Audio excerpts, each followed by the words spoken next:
So I'm in the middle of planning my wedding and my car decides to throw a monkey wrench in my entire operation.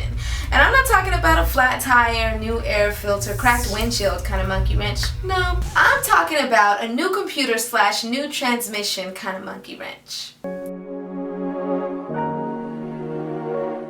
What's up, y'all? It's me, Miss Ruby, and I am getting married. And as you can see, the title of this video is Black Love. Mostly to honor Black History Month, I had to drop at least one video with a focus on something Black related.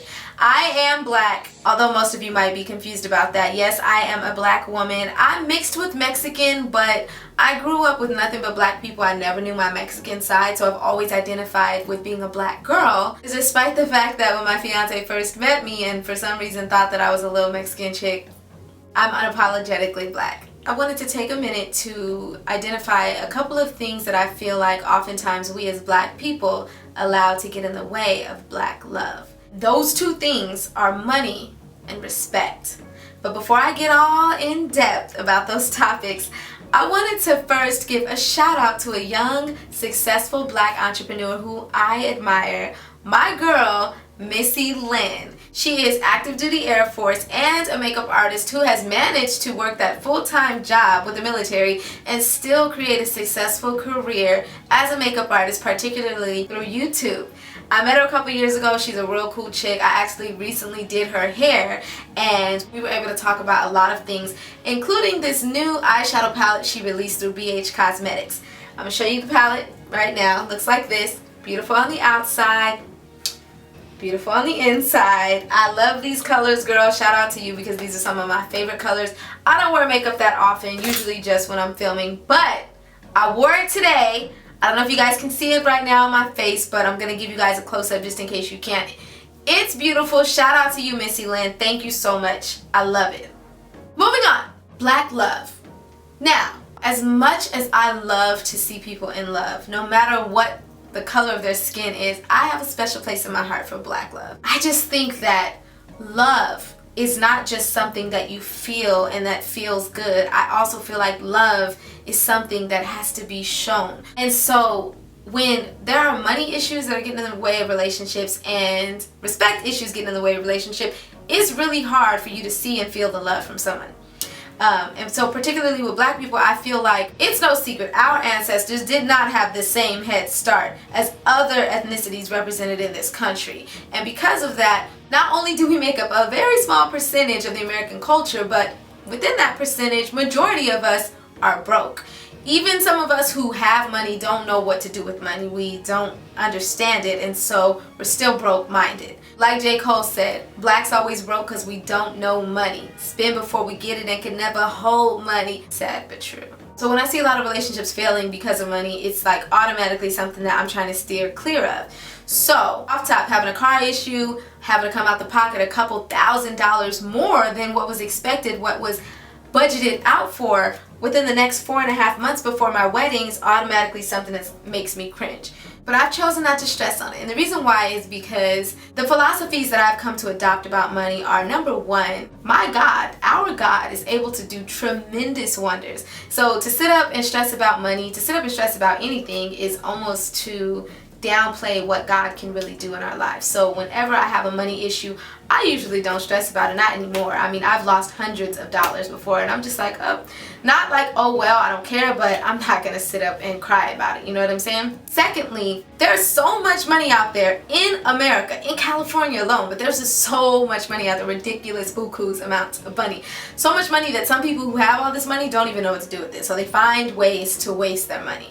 That being said, as a young entrepreneur, why am I going to stress about money? I'm just going to figure out how to get it because it's there. I just got to figure out how to get it. That being said, I've decided not to stress about this car issue. I honestly don't know how it's all going to play out, but I still look forward to my wedding happening the way that I imagine it.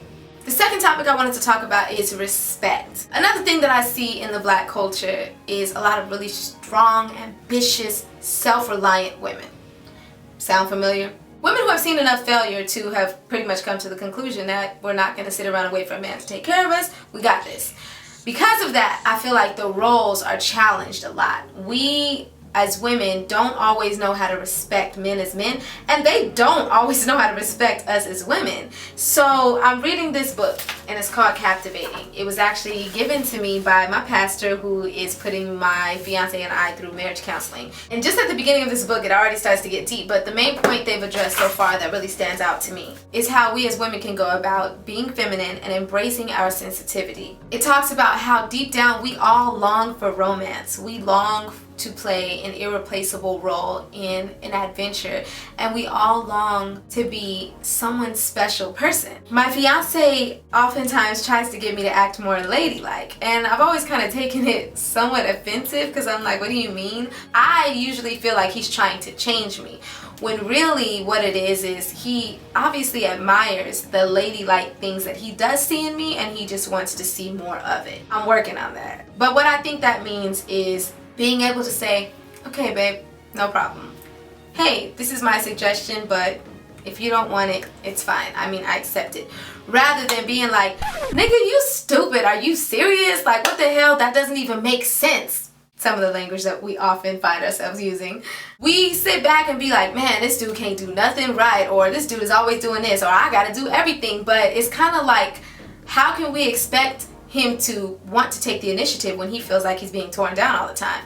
So I'd rather just sit back and just kind of play my position and just try to be encouraging and be that vessel that is supportive than to take my chances at beating my man down with words because he may not understand something that I understand, especially in my marriage, and for that kind of thing to build up. So as a woman, I'm definitely taking it upon myself to try and respect my man better, and he already respects me really well. But to you black men, I would just say that we just want to be someone's special person. Respect us enough to represent us. Like, if you tell us behind closed doors that we're your lady, tell us in public that we're your lady. That means so much to women. It's crazy. And I know you guys, y'all who got game, I know you guys know it. But I mean, some men, I just don't think that they even take it into consideration, you know? Respect us enough to at least try to be providers, because eventually the woman that you loving on is going to give you a child, and I tell you, that has to be one of the toughest jobs in the world. So respect a woman enough to at least try to take care of her. Like, do not be living off some woman like as a deadbeat. Like, I mean, I understand sometimes women make more money than men and that's what they want to do, but that doesn't mean you have to be a deadbeat just sitting around taking advantage of the situation, because how could you expect a woman to respect you as a man when you are not taking responsibility as a man? You know what I'm saying? I just thought that was really deep, so I wanted to share with you guys. Hope I didn't talk your ear off. Thank you so much for tuning in this week. Follow me on Instagram at Miss Ruby AKA. Check me out on Twitter at Miss Ruby AKA. And if you're not my Facebook friend, be my Facebook friend. Thank you so much. Ruby red. Amazing love. My major drug. Keep me high on this fatal rush. You'll fly by and leave angel dust.